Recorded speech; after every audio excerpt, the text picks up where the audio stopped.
dans le prochain épisode de Demain nous appartient.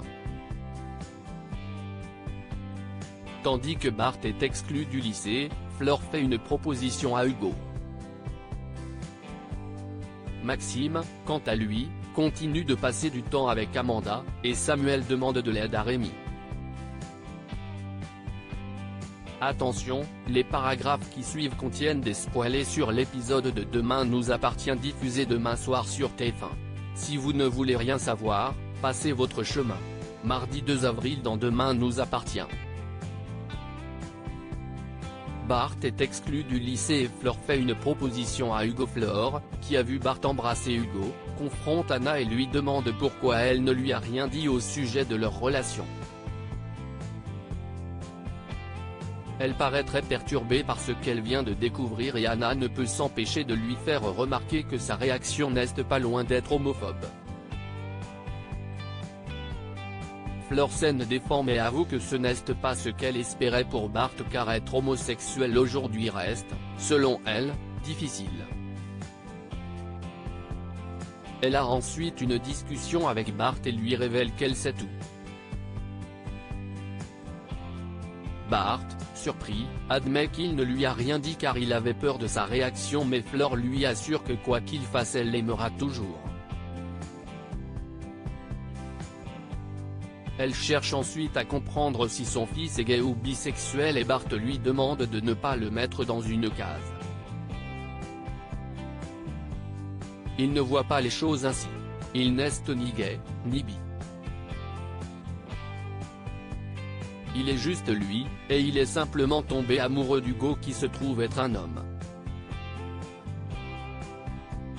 En parallèle, Laurence et Sandrine se rendent au commissariat pour porter plainte contre Bart et contre l'hôpital. Elles souhaitent se porter partie civile.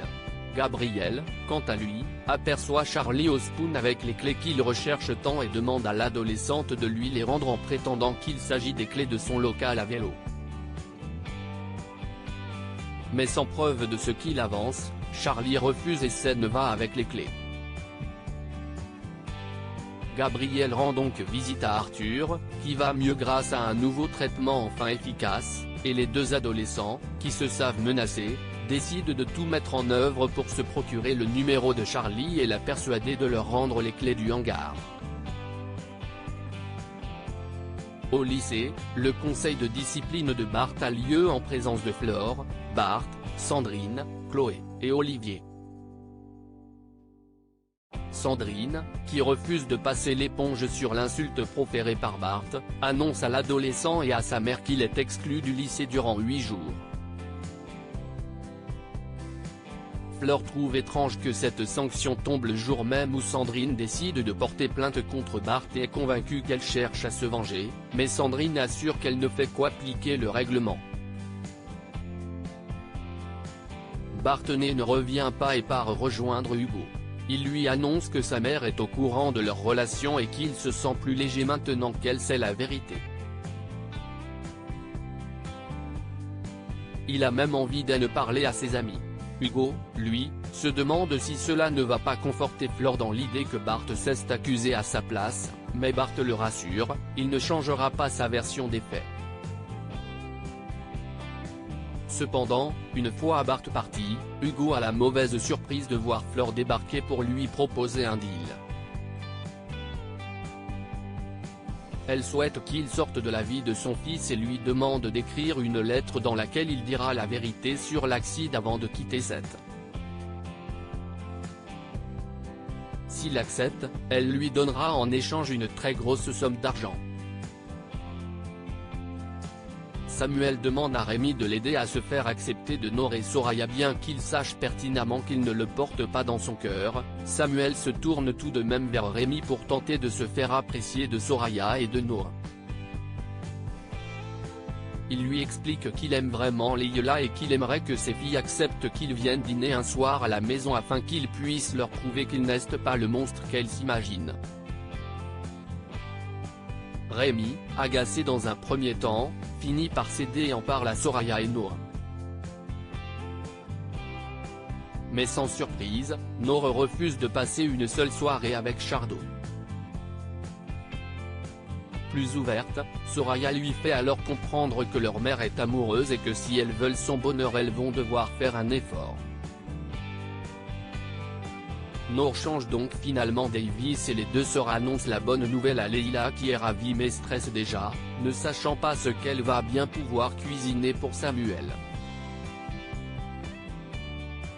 Maxime s'initie à la boxe avec Amanda Osbourne, alors que Maxime et Margot discutent de l'ambiance assez pesante qui règne chez les Delcourt depuis que César a été confié à l'aide sociale à l'enfance. Maxime aperçoit Amanda et l'invite à se joindre à eux pour boire un café. L'infirmière, avec qui il a passé la soirée de la veille à jouer aux jeux vidéo, lui propose de l'accompagner à un cours d'initiation à la boxe dans le courant de l'après-midi et Maxime accepte. Mais une fois Amanda partie, Margot, amusée, fait remarquer à Maxime à quel point elle le draguait et paraissait à fond sur lui. Le jeune homme est persuadé qu'elle se trompe, d'autant plus qu'Amanda sait qu'il est en couple et amoureux de Clémentine, mais Margot campe sur ses positions. Et ce qui se passe par la suite durant le cours de boxe pourrait bien lui donner raison puisque Maxime et Amanda passent leur temps à se charrier et à se chercher, sous les yeux de Fred, leur professeur, qui finit par les qualifier d'amoureux.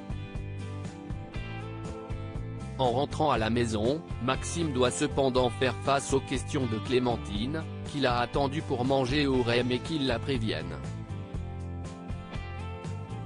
Il lui explique alors qu'il est allé à un cours de boxe mais se garde bien de révéler qu'il était avec Amanda.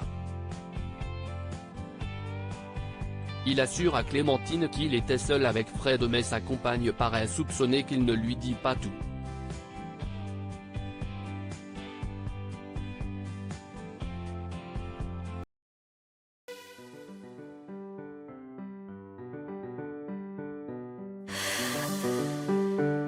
The man I love just had